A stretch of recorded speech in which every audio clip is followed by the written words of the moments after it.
Hello guys, this is a quick review of this Netgear Pro Safe switch. The model is the GS108PE. It's a switch with 8 ports. Some of them are PoE ports. As you can see here, 4 of them are PoE ports and the rest are regular ports, okay? So you can use this with IP cameras or IP phones. You just need to connect the cables here and the switch is going to power the device. So the first thing that I have to do is to connect the power supply. So I have the cable here.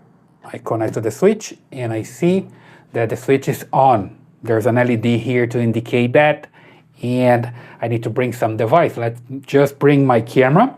So I have a PoE camera from Reolink, and I have a cable that I need to use to connect to the camera. So let me just connect this Ethernet cable to the camera here. And then I can connect to the switch port, okay? Let me just connect to the first one here.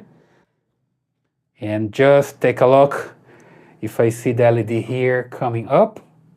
Here we go. I have a LED here to indicate data between the switch and the camera. They're exchanging data, and also I have the LED here to indicate power. So it's powering the camera using the power over Ethernet.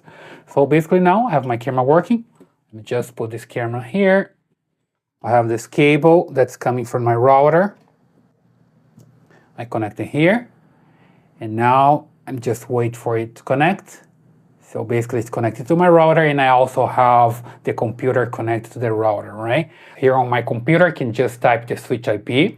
I'm using the default one and just entering the password here that I already have for the switch. And here we go. I have all the information about the switch. I can check the ports.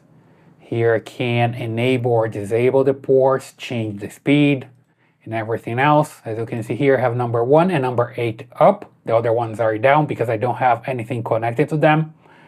I can enable and disable loop detection, change the way I can manage the switch, and also works with other features here like reboot the device, change the switch to default settings, firmware update, save the configuration and restore the configuration. Monitoring, I have mirroring on the switch, port statistics, mirroring, cable tester, can test the cables. Also I can use multicast, IGMP for example, and multicast for VLAN with IGMP snooping. So it's pretty interesting. There's a lot of different features here. I can also control VLAN, port based or 802.1q based, QoS. So you have a global configuration for QoS, rate limit, and broadcast filtering as well. Okay, so basic stuff here, but the switch is good enough to give me all those features that I can control the switch, and I can also come here and take a look at my camera because I have the camera connected here to the switch. So that's the different one on my network. Let me just click on this one that I have here, and here we go. Just pass my hand in front of the camera here so you can see that's working, right?